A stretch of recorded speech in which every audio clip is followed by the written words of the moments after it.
દેવરાજ હાથ જોડીને કહે છે, મહાદેવ, એ તો મારા માતા પિતા પુણ્યવાન હતા, તેથી ભગવાન મને અંત સમય મહાદેવ મને આપની કથા સાંભળવાનો અવસર પ્રભાવથી કુભાવથી. ભગવાન શંકરજી દેવરાજને કહે છે, દેવરાજ, તારા મનમાં કોઈ ઈચ્છા હોય તો માગી શકે છે. દેવરાજ કહે, પ્રભુ, આપનું દર્શન થાય ને માગવાની જો ઈચ્છાઓ રહે તો તેના જેવું દુર્ભાગ્ય જીવ કયો ભગવાન? એટલે આપનું દર્શન થતા અન્ય વસ્તુ નહીં માગતા ભગવાન, બસ મારી પરમ ગતિ થાય, મને બીજો જન્મ મળે અને પુણ્યવાન માતા પિતા ન પ્રાપ્ત થાય, મારી કેવી અધોગતિ થાય. તેથી ભગવાન મને રોજ માટે આપનું સાનિધ્ય મળે.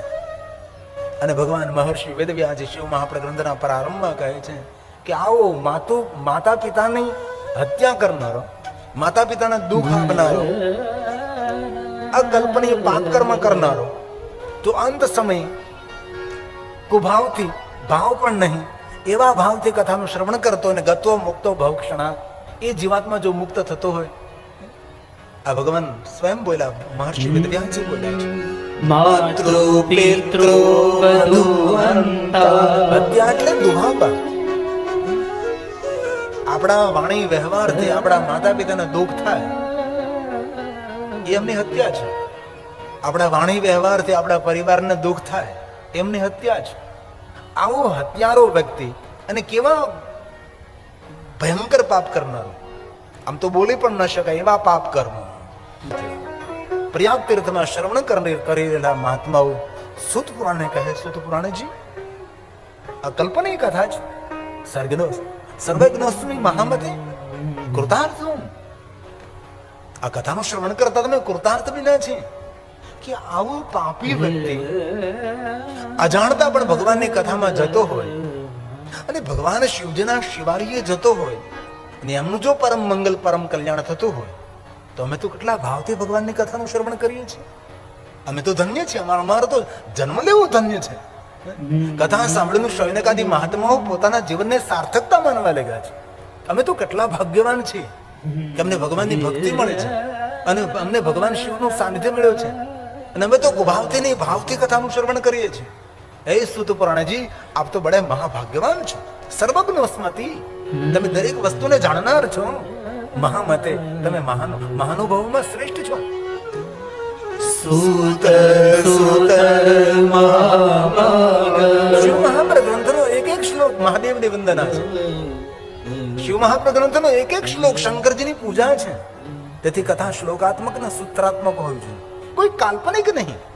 શિવ મહાપ્રદ ગ્રંથ એટલો સુંદર ગ્રંથ છે, બહારથી કઈ લાવીને જોડવાની જરૂર જ નથી. આ ગ્રંથને સરળતાપૂર્વક સમજવામાં આવે તો આ ગ્રંથની અંદર બધું સમજાઈ જાય છે. બહારથી મટીરિયલ લાવી અને કંડારવાની કોઈ જરૂર નથી. સ્વયંભૂ શિવજીની કથા તો શણગારેલી છે, કંડારેલી છે. તેથી શૌનકાદી મહાત્માઓ કહે, હે સૂત પુરાણજી, પુનઃ આવી સુંદર સુંદર કથાઓ સંભળાવો. જે જે જીવાત્માઓને ભગવાન મહાદેવનો લોક મળ્યો, જે જીવાત્માઓને ભગવાન શિવનું સાનિધ્ય મળ્યું છે, ધન્ય છે ભગવાનની કથા. તમે પણ ધન્ય છો, અમે સાંભળનારા પણ ધન્ય છે. ભગવાનની કથા ધન્ય છે, કથા કહેનાર ધન્ય છે, કથાનો શ્રવણ કરનાર ધન્ય છે. કારણ કે કથા ભગવાનના લોકને અપાવનારી કથા છે. મહાત્માઓ પ્રયાગ તીર્થમાં બોલે છે. પ્રયાગ તીર્થ એટલે જ્યાં ગંગા યમુના સરસ્વતી બિરાજે, ધર્મક્ષેત્રે મહાક્ષેત્રે ગંગા કાલિંદી સંગમે, એ સંગમ તીર્થ પર મહાત્માઓ બોલે, ધન્ય ધન્ય કથા શંભો. મનુષ્ય જીવનના હજારો નહીં કરોડો કરોડો કાર્યો છોડી જેટલો સમય મળ્યો તેટલો સમય ભગવાનની કથાનું શ્રવણ કરવું જોઈએ. જેને શ્રવણ ભક્તિ કહે છે, સાંભળવાની ભક્તિ છે. શ્રવણ કરવાથી માણસનું ચિત્ત પાવન બને છે, તેનું ચિંતન શ્રેષ્ઠ બને છે. તેથી ભગવાનની કથા સાંભળવી ભગવાનનું આરાધન છે, આ એક ઉપાસના છે, આ વાંગમય પૂજા છે, આ યજ્ઞનો પણ યજ્ઞ છે. કથા કોઈ વાર્તા નહીં, કથા વ્રત છે. તેથી કથા સાંભળનારને કથા વ્રતી કહેવામાં આવે છે. તેથી આપણે સૌ 3-3 કલાક સુધી ધગધગતા તાપની અંદર ભગવાન મહાદેવની કથાનું શ્રવણ કરી રહ્યા છે. કોઈ સામાન્ય વસ્તુ નથી. આપણા કોઈ પૂર્વજોના કોઈ પુણ્ય ઉદિત થયા હોય છે અને પુણ્યના ફલ સ્વરૂપે આપણે સૌ ભગવાનની કથાનું શ્રવણ કરી રહ્યા છે. બાકી સૌને ભગવાનની કથાનું શ્રવણ કરવાનો અવસર ન મળે. જન્માંતરે જેને પુણ્ય કર્યા હોય તેને ભગવાનની કથામાં પ્રેમ થાય છે. સૌને કઈ ભગવાનની કથામાં પ્રીતિ ન થાય, પ્રેમ થાય જ નહીં. કથાને કોણ સાંભળી શકે છે? કથાની અંદર કોને પ્રેમ થાય છે? જેને બહુ મોટા મોટા પુણ્યો કર્યા હોય છે. આ બધું શિવ મહાપુરાણ ગ્રંથની અંદર કહ્યું છે. તેથી ધન્ય ધન્ય કથા શૃણ્વો. જે ભગવાનની કથાનું શ્રવણ કરે છે તેને ભગવાન મહાદેવના લોકની ઉપલબ્ધિ થાય છે. શુદ્ધ પુરાણે કહે છે, હે મહાત્માઓ, મેં આપને પ્રથમ શિવ મહાપુરાણ ગ્રંથની મહાત્મય કથા સંભળાવી. આ મહાત્મય કથાનો બહુ મોટો વિસ્તાર છે, પણ તેમાંથી થોડું અલ્પીકરણ કરીને આપને સમક્ષ કહેવાનો પ્રયાસ કર્યો. હવે શિવ મહાપુરાણ ગ્રંથની બીજી એક મહાત્મય કથા છે, જે બોધાત્મક છે, જે સંદેશાત્મક છે, જે જીવનની અંદર ઉપદેશ આપનારી કથા છે, જીવનનું શ્રેષ્ઠ માર્ગદર્શન આપનારી ભગવાન મહાદેવની કથા છે. કથા દ્વારા જીવનની કથન સુધરે છે, જીવનની વ્યથા દૂર થાય છે. એ છે ભગવાનની કથા. યજ્ઞનો પણ યજ્ઞ, પૂજાઓની પણ પૂજા, યાત્રાઓ પણ યાત્રા ભગવાનની કથા છે. તેથી ભગવાન પેલા સમુદ્રે નિકટે દેશો, સમુદ્રના કિનારે કોઈ દેશ હતો. એ દેશમાં એક બાષ્કલ નામનું ગામ હતું. સમુદ્ર નિકટે દેશો, સમુદ્રના કિનારે કોઈ દેશ, એ દેશનું નાનકડું ગામ, ગામનું નામ ગ્રામો એ ગામની અંદર કેવા માણસો રહેતા હતા? વસંતી યત્ર પાપિષ્ઠ લોકો રહેતા હતા. ગામની અંદર કોઈ સારો માણસ નહીં. વસંતી યત્ર પાપિષ્ઠ, કોઈ ધર્મિષ્ઠ નહીં, કોઈ કર્મનિષ્ઠ નહીં, કોઈ પ્રતિષ્ઠિત નહીં, કોઈ નહીં. એવા ઘણા બધા ગામડાઓ જોયું, આખું ગામ બધું ભેળાઈ ગયેલું હોય છે. વસંતી યત્ર પાપિષ્ઠ, આ પૂરા નગરની અંદર આવા લોકો રહેતા હતા. અને કેવા લોકો? વેદ ધર્મો જીતા, વેદ ધર્મોથી વિમુખ જીવન જીવનારા માણસો આ નગરમાં રહેતા હતા. પણ તે નગરમાં વિદુંગ નામના એક બ્રાહ્મણ રહેતા હતા. તેની પત્ની નામ ચંચુલા, જેનું મન ચંચલ રહે છે, જેનું મન કોઈ સ્થિર છે જ નહીં. એવા પતિ પત્ની બ્રાહ્મણ દંપતી આ નગરમાં રહેતા હતા. તો બ્રાહ્મણ દંપતીનું કર્તવ્ય કયું હતું? ધર્મનો પ્રચાર પ્રસાર કરો, લોકોને સાચું ને સારું માર્ગદર્શન કરવું, સૌને સુંદર વિચારો આપવા, આવું તેનું કર્તવ્ય. પણ એ પોતાનું કર્તવ્ય કરી શક્યા નથી. અને બિદુંગ અને ચંચુલા માટે ભગવાન મહર્ષિ વેદવ્યાસજીએ બહુ જ કહ્યું છે. બિદુંગના માટે પણ અનેક એવા કુકર્મોનું વર્ણન કર્યું છે. બિદુંગ કેવા કેવા પાપ કર્મો, દુષ્કર્મો કરતો હતો, એ બધું વર્ણન શિવ મહાપુરાણ ગ્રંથમાં છે. અને ચંચુલા પણ કરતી હતી. અને અકસ્માતે અપવિત્ર અવસ્થામાં બિદુંગનું મૃત્યુ થાય છે. બહુ જ પ્રકારના નરકોની યાતના ભોગવી બિદુંગ. વિંધ્યાચલ પર્વતની ગુફામાં પ્રેત બને છે. રુધિરના આંસુથી રુદન કરે છે. પાપના ફલ સ્વરૂપે. પાપ એટલે નકારાત્મક પ્રવૃત્તિ, નકારાત્મક વૃત્તિ, નકારાત્મક વિચારધારા, બીજાના દુઃખ દેવાનો ભાવ, કોઈના સુખ ચીની લેવાનો ભાવ, હત્યા, હિંસા અને પાપ કર્મ કહેવાય છે. નકારાત્મક પ્રવૃત્તિ, નકારાત્મક વૃત્તિ, નકારાત્મક વિચારધારા, નકારાત્મક વલણ, નકારાત્મક વાણી, બધું જ દુઃખને આમંત્રણ આપનારી બધી જ ક્રિયાઓ તેને પાપ કર્મ કહે છે. બિદુંગ નામનો પ્રેત વિંધ્યાચલ પહાડની ગુફામાં પ્રેત બની રુધિરના આંસુથી રડે છે. અહીંયા ચંચુલાજી બહુ કુકર્મો કરે છે, જેના કુકર્મોનું વર્ણન શિવ મહાપુરાણ ગ્રંથમાં બહુ વિસ્તૃત કરેલું છે. એ બધું આપણે કરવાની જરૂર નથી. જેટલું કરી શકાય અને કહી શકાય એટલું બધું જ. પણ જ્યાં સુધી યુવાની હતી ત્યાં સુધી બધું કુકર્મો કરતી રહી. રૂપ જતું રહ્યું, યુવાની પૂર્ણ થઈ, કુકર્મો કરવાની શક્તિ ગઈ. અંતે ચંચલા પણ ભટકી છે. શું કરવું, ક્યાં જાવ, કોને આશ્રય કરે? અંતે ચંચલાજી પોતાનું બાષ્કલ નામનું નગર છોડીને જવા લાગી છે. દૂર દૂર જતી હતી. પૂરું દેખાતું નથી, ચલાતું નથી, બુઢાપો છે, વૃદ્ધાવસ્થા, શરીર જર્જર થયું છે. દૂર દૂર નજર કરે છે, ધજા દેખાણે છે, સામે કોઈ ધજા છે, આશરો મળી જશે, આશ્વાસન મળી જશે. આશ્વાસન, આશરા અને ભોજનની અપેક્ષાથી ચંચલા ધજાની નજીક આવે છે. સુંદર એક મંદિર જોયું. કોઈને પૂછવા લાગે છે, ભાઈ આ મંદિર? તો કોઈ કહ્યું કે બહેનજી આ શિવાલય છે, આ મંદિર નથી. જ્યાં દેવતાઓની મૂર્તિ સ્થાપિત કરી તેને મંદિર કહેવાય છે. જ્યાં ભગવાન મહાદેવનું શિવલિંગ હોય છે તેને શિવાલય કહેવાય છે. આપણા જગદીશ્વર મહાદેવનું શિવાલય છે, તેને મંદિર ન કહેવાય. જ્યાં શિવ પાર્વતીની મૂર્તિ સ્થાપિત કરી હોય તેને મંદિર કહેવાય છે. અન્ય દેવી દેવતાઓની મૂર્તિ સ્થાપિત કરી હોય તેને મંદિર કહેવાય. પણ જે જગ્યાએ ભગવાન મહાદેવનું શિવલિંગ સ્થાપિત કરવામાં આવ્યો છે તેને શિવાલય કહેવાય. આલયમ સર્વદેવાના, જીવનના દરેક પાપોમાંથી મુક્ત કરનારું એ શિવાલય છે. અને બહુ હૃદયથી કહું છું, આપણા સૌના ગામમાં શિવાલય છે.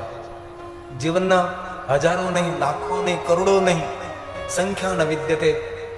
અગણિત કામો છોડીને પણ માણસે શિવાલય જવું જોઈએ. શિવાલય જવાથી આપણું મંગલ થાય, શિવાલય જવાથી આપણું કલ્યાણ થાય છે.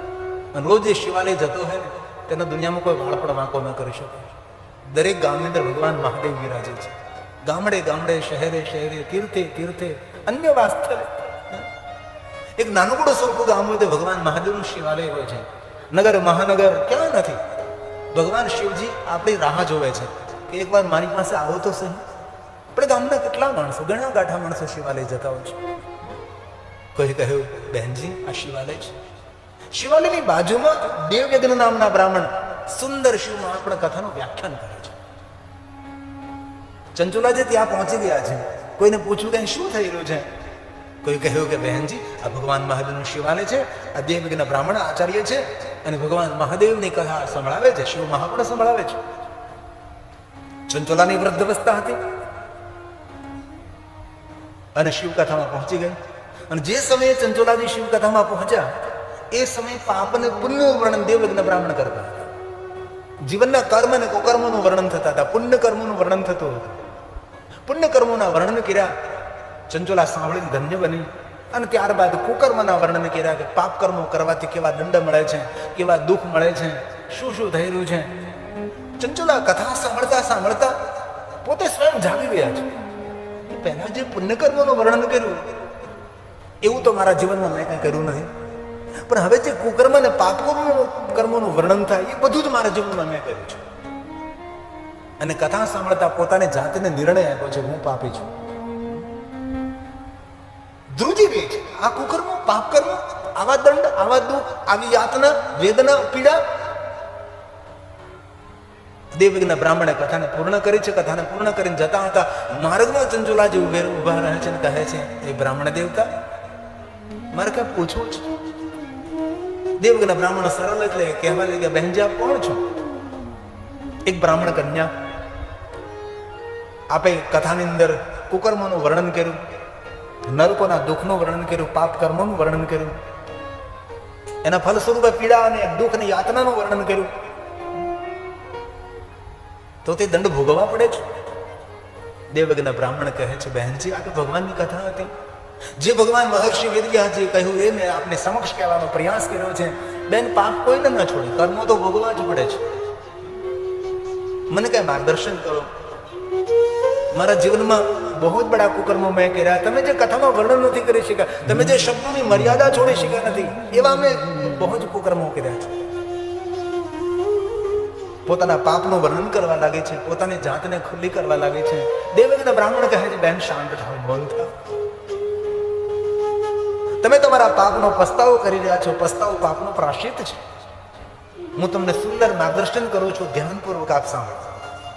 માર્ગમાં જતા જતા દેવયજ્ઞ બ્રાહ્મણ ચંચુલાજીને માર્ગદર્શન કરે છે. આને સાચો બ્રાહ્મણ, સાચો વિદ્વાન કહેવાય છે. માર્ગમાં જતા જતા કોઈને ભગવાનનો માર્ગ દેખાડી દે. દેવયજ્ઞ બ્રાહ્મણે કહ્યું, સાંભળો ચંચુલાજી, બહેનજી, તમારી વૃદ્ધાવસ્થા છે, શરીર જર્જરિત થયું છે. હવે તમે કઠિન તપ, સાધના, ઉપાસના, અનુષ્ઠાન, મોટી મોટી પૂજા તમે નહીં કરી શકો. તેથી થોડીક વાતો મારી યાદ રાખો, ભગવાન તમારું કલ્યાણ કરશે.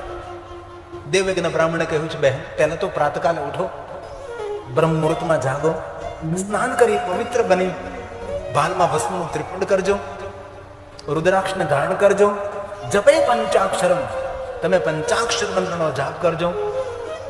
સર્વશ્રુતિ શ્રુતમ જપે પંચાક્ષરમ, જે મંત્રનો મહિમા દેવ વેદ પુરાણ ગાય છે એ પંચાક્ષર મંત્રનો જાપ કરજો. પણ પ્રણવ સંયુક્તમ, પ્રણવને જોડીને કરજો. ઓમ નમઃ શિવાય. જાઓ બહેન, અને મહાદેવના ભક્તોના સંગમાં રહેજો. હવે કુસંગ ન થાય, તેની સાવધાની સાથે તમારું કલ્યાણ થશે. જ્યાં જ્યાં શિવાલય ત્યાં જજો, શિવાલયમાં જઈ મહાદેવના ભક્તોની સેવા કરજો અને શિવાલય જઈને સેવા કરજો. જેટલું થાય તેટલું ભગવાન શિવનું સ્મરણ કરજો, તમારું કલ્યાણ થશે. દેવયજ્ઞ બ્રાહ્મણ આવું પાપી ચંચુલાને કહીને જતા રહે છે. અને એક કથા સાંભળતા જ ચંચુલાજીએ પોતાના જીવનને પરિવર્તન કર્યું છે અને નવું આવર્તન કર્યું છે. તેનું વર્તન મંગલમય બનવા લાગ્યું છે, તેનું જીવન ધન્ય બનવા લાગ્યું છે. કથાના શબ્દોને યાદ કરી પ્રાતકાળ બ્રહ્મ મુહૂર્તમાં ઉઠે છે, સ્નાન કરે, ભાલમાં ભસ્મનું ત્રિપુંડ કરે છે, પંચાક્ષર મંત્રના જાપ કરે, રુદ્રાક્ષને ધારણ કરે, મહાદેવના ભક્તોના સંગમાં રહે છે, શિવાલય જઈને જેટલી થાય તેટલી સેવા કરે, શિવ ભક્તોની સેવા કરે છે. ધીરે ધીરે ધીરે જીવન વીતવા લાગ્યું છે. અને મહાદેવની ભક્તિ કરતા ચંચલાજીને જ્ઞાન થયું છે કે હવે મારો અંતિમ સમય છે, હવે મારું મૃત્યુ નિકટ છે. અને મહાદેવની ભક્તિમાં અદ્ભુત આ શક્તિ રહેલી છે. મહાદેવની ભક્તિ કરવાથી માણસને મૃત્યુનું જ્ઞાન થાય છે. અને જેને મૃત્યુનું જ્ઞાન થાય છે તેનું મૃત્યુ મંગલમય બને છે. તેથી તેનો ભવ પાર ઉતરે છે. ચંચલા દીપને પ્રજ્વલિત કરે છે અને ભગવાન મહાદેવને યાદ કરવા બેસી જાય. ભગવાન, જીવન વીતી ગયું, બહુ જ કુકર્મ, બહુ જ પાપ કર્મો કર્યા, એક પાપ ન છોડ્યું દુનિયા. પણ ભગવાન આપની કથાનું શ્રવણ કરી જીવનને મેં પરિવર્તન કર્યું. ભગવાન મહાદેવ આપની ભક્તિ મળે છે, મને ક્ષમા કરજો. તમારા ભક્તોને તમે વાત્સલ્ય કરો છો. ભગવાન શિવજી પોતાના ભક્તોને પ્રેમ નથી કરતા, વાત્સલ્ય કરે. વાત્સલ્ય ને પ્રેમમાં ફરક હોય છે. માજી આપણે વાત્સલ્ય કરે છે, એમ તો છે. સદગુરુ શિષ્યને વાત્સલ્ય કરે છે, બાપ પોતાના દીકરાને વાત્સલ્ય કરે છે. તેથી ચંચલાએ કહ્યું, ભગવાન મહાદેવ તમારે શરણે ચરણે જે આવે છે, ભગવાન મહાદેવ તેને તમે વહાલ કરો છો, તેને વાત્સલ્ય કરો છો. દરેક શિવ ભક્તોનું મંગલ કર્યું છે, મારું પણ મંગલ કરજો. દરેક શિવ ભક્તોનું તમે કલ્યાણ કર્યું છે, મારું પણ કરજો. અંતિમ સમયે ચંચલાજી ભગવાન શિવને પ્રાર્થના કરે છે, મહાદેવને કહે છે. છેલ્લી અવસ્થા, અંતિમ શ્વાસે ભગવાન શિવને કહે છે, ભક્તોની રક્ષા કરી છે, મહાદેવ મારે પણ રક્ષા કરી. અને ભગવાન શિવને યાદ કરતા કરતા ચંચલાનું શરીર શાંત થાય છે. મહાદેવના ભક્તોના મૃત્યુ ન થાય, તેના શરીર શાંત થાય છે. મૃત્યુ તો કોને થાય છે? જેને પાપ કર્મો કર્યા છે, એના મૃત્યુ થાય છે. મહાદેવની ભક્તિ કરવી તેનું મૃત્યુ ન થાય, તેનું શરીર શાંત થાય છે. ભગવાન શિવને યાદ કરતા સુખપૂર્વક શરીરનો ત્યાગ કર્યો છે. અને મહાદેવની ભક્તિમાં વિશેષતા એ છે કે તેને મૃત્યુની પીડા ભોગવવી પડતી નથી. અને જે માણસે પોતાના મૃત્યુની પીડામાંથી મુક્ત રહેવું હોય તેને મહાદેવનું ભજન કરવું જોઈએ, ભગવાન શિવજીને યાદ કરવા જોઈએ. અને શિવજી એવા એક દેવ છે એ મૃત્યુની પીડામાંથી મુક્ત કરનારા દેવ છે. આ વિશ્વના કોઈ પણ દેવતા મૃત્યુના દુઃખમાંથી મુક્ત ન કરી શકે. મૃત્યુના દુઃખમાંથી મહાદેવ જ મુક્ત કરી શકે છે. અને ભગવાન શંકર જ મૃત્યુના દેવ છે, તેથી શિવજી મૃત્યુ લોકમાં રહે છે. આપણા લોકની અંદર રહેવાનું કારણ કયું? શંકરમ લોક શંકર. આપણા લોકની અંદર રહેનારા કોણ? ભગવાન મહાદેવ છે, બ્રહ્મ લોકમાં રહે છે, વિષ્ણુ વૈકુંઠમાં રહે છે, દેવતાઓ દેવલોકમાં, સુર સુરલોકમાં, ઋષિ લોકની અંદર, ઇન્દ્ર લોકની અંદર, વરુણ પોતાના લોકની અંદર, ગૌલોકની અંદર ભગવાન કૃષ્ણ. ભગવાન શંકર તો મૃત્યુ લોકમાં રહે છે. આપણા લોકની અંદર રહેનારો કોઈ દેવ હોય તો ભગવાન મહાદેવ છે. તેથી આપણે તો ગૌરવથી કહી શકીએ છીએ અમારા લોકનો કોઈ દેવ હોય તો ભગવાન શિવ છે. જે લોકમાં આપણે રહીએ લોકનું નામ છે મૃત્યુ લોક. અને મૃત્યુ લોકમાંથી પાર થવું હોય તો મૃત્યુંજય મહાદેવનું ભજન કરવું જોઈએ. ચંચલાજી સુખપૂર્વક પોતાના શરીરનો ત્યાગ કરી ભગવાન મહાદેવના લોકમાં પહોંચે છે, શિવજીના સાનિધ્યમાં પહોંચે છે. ગણો માન સન્માન સાથે ચંચલાજીને ભગવાન શિવજીની સામે લઈ જાય છે. અને ચંચલાજી ભગવાન શિવજીની ક્ષમા માંગે છે. ભગવાન શંકરજી ચંચલાને માગવાનું કહે, ચંચલાજી માગો તમે. ભગવાન, આપના ગણ બનીને કૈલાસમાં નિવાસ કરો, આપની સેવા કરું ભગવાન, બસ આપનું સાનિધ્ય મળે એ જ અપેક્ષા સાથે ભગવાન મહાદેવ આપની સ્તુતિ છે. ભગવાન શંકરજી કહે, ચંચલાજી બહુ જન્મોની અંદર બહુ પુણ્ય બહુ પાપ કર્મો કર્યા, પણ અંત સમયે શેષ જીવનમાં વિશેષ ભક્તિ કરી છે. ભલે જીવન આખું જતું રહ્યું પણ અંત સમયે આપણો મંગલમય બને. અને ઘણા માણસો શેષ જીવનમાં વિશેષ કરી શકે છે, એવું હતાશ કે નિરાશ થવાની જરૂર નથી. ભગવાન શંકરજી કહે છે, ચંચલાજી મને થોડી અવસ્થા શેષ જીવનમાં વિશેષ તમે મારી ભક્તિ કરી છે ને આપણી ભક્તિથી હું બહુ જ પ્રસન્ન છું. સાંભળો ચંચલાજી, તમે મારા ગણબનવાનો તો યોગ્ય છો જ, પણ હું તમને વચન આપું છું કે તમે પાર્વતીના સખી બનવાને પણ યોગ્ય છો. એ સમયે પાર્વતીજી આવે છે, શંકર ભગવાનની બાજુમાં બિરાજમાન થાય છે અને સ્વયં ભગવાન મહાદેવ કહે છે, પાર્વતી આ ચંચલાજી મારા પરમ ભક્ત છે, તેને તમે સખી રૂપે સ્વીકારી લો. ભગવાન મહાદેવ કહે છે. અને હરપાલ્ય ભગવાન મહાદેવની આજ્ઞાનું અનુસરણ કરનારા પાર્વતીજી આ ચંચલાજીને પોતાના સખી તરીકે સ્વીકાર કરે છે અને ભગવાન મહર્ષિ વેદ વ્યાસજી શિવ મહાપ્રદ ગ્રંથમાં તેનું બહુ સુંદર વર્ણન કરે છે. પાર્વત્યા સાગૃતા પ્રીત્યા સ્વયં પાર્વતી સખી રૂપે સ્વીકાર કરે છે. સ્વસખી દિવ્ય રૂપિણી પાર્વતીની સખી બને છે, દિવ્ય રૂપ મળે છે. દિવ્ય રૂપની સાથે તેને દિવ્ય સુખોની પણ ઉપલબ્ધિ થાય છે. દિવ્ય સૌમ્યાન્વિતા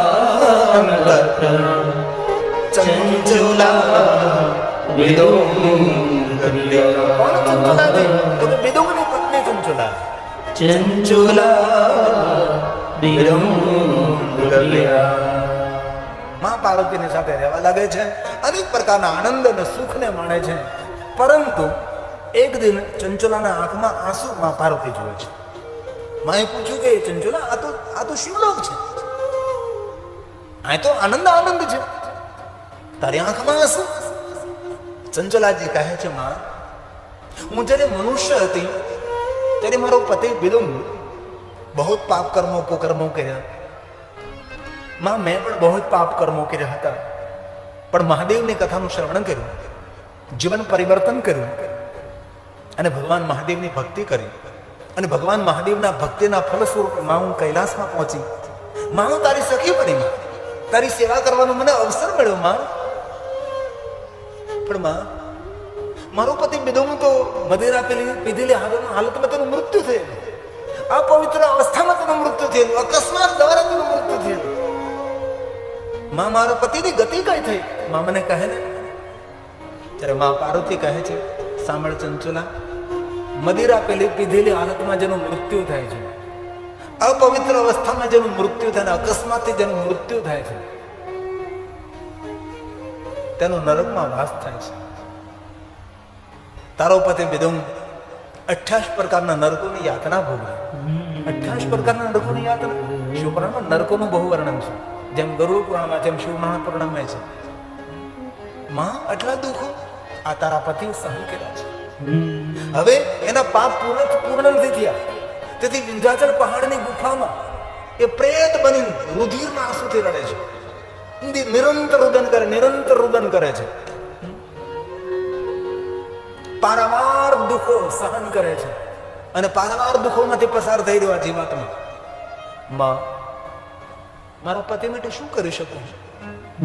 મને કુછ માર્ગદર્શન કરનું માં. માતા પાર્વતી કહે છે, વિદુંગ ચંચુલા, સાંભળ, તારો પતિ વિદુંગ જો મહાદેવની કથાનું શ્રવણ કરે તો તેની મતિ શિવના ચરણોમાં સ્થિર થાય, તેની મતિ ભગવાનની ભક્તિ કરવા માટે પ્રેરિત થાય, તો તે જીવાત્માની સદગતિ થાય. પણ જ્યાં સુધી ભગવાન શિવમાં તેની ભક્તિ ન થાય ત્યાં સુધી જીવાત્માની સદગતિ ન થાય અને તેનું કલ્યાણ ન થાય. માં, મારો પતિ મનુષ્ય તો ત્યારે કથાનું શ્રવણ ન કર્યું, ભગવાનની ભક્તિ ન કરે, હવે તું પ્રેત બન્યો, હવે તો તને કઈ રીતે ભગવાનની ભક્તિ મળે?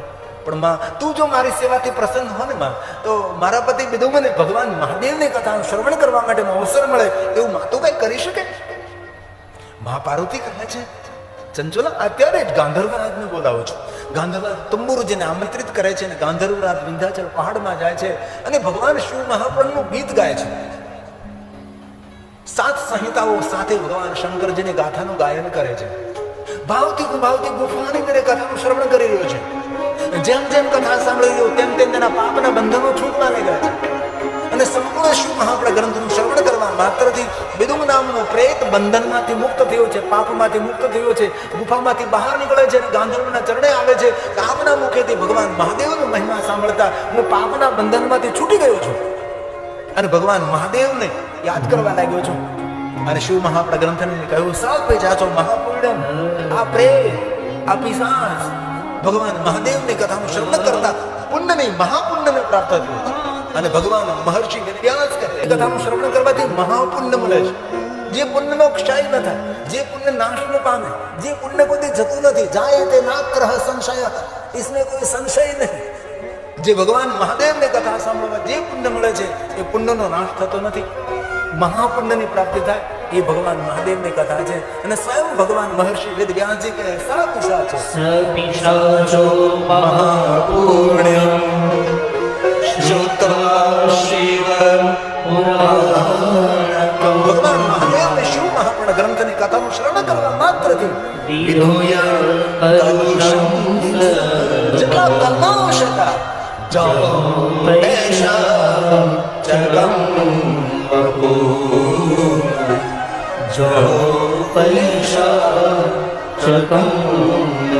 પાપના બંધનો છૂટી જાય છે અને વિદુંગ નામનો જીવાત્મા ભગવાન મહાદેવના લોકમાં આવે છે.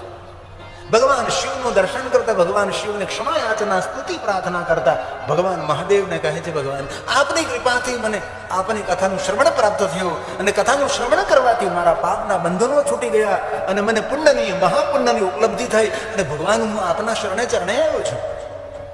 ભગવાન મારું મંગલ કરો, મારું કલ્યાણ કરો. ભગવાન શિવ કહે છે, જરા જો વિદુંગ કોણ આવે છે. વિદુંગે નજર કરી, અરે મહાદેવ, હું જયારે મનુષ્ય તો ત્યારે મારા પત્ની ચંચુલાજી,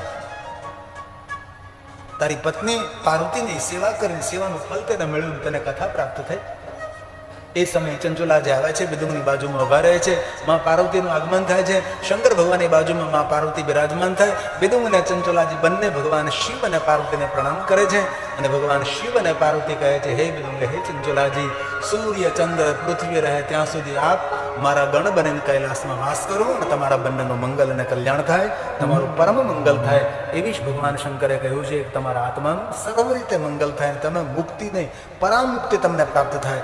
એવું ભગવાન શંકરજી વિદુંગ અને ચંચુલાને વચન આપ્યું છે. શુદ્ધ પુરાણજી પ્રયાગ તીર્થમાં કહે છે, હે મહાત્માઓ, મેં આપને શિવ મહાપ્ર ગ્રંથની બીજી મહાત્મય કથા સંક્ષિપ્ત અંદર કહી અને જે કોઈ આ કથાનું શ્રવણ કરે છે તેને સંપૂર્ણ પૂર્ણ શિવ મહાપણ સાંભળવાનું ફલ પ્રાપ્ત થશે અને જે કોઈ આ કથાનું શ્રવણ કરે છે તેની મનોકામના મહાદેવજી પૂર્ણ કરશે અને ભોગાંતે મુક્તિમ બાપનું યાદ, અંતે તેને મુક્તિની પ્રાપ્તિ થશે.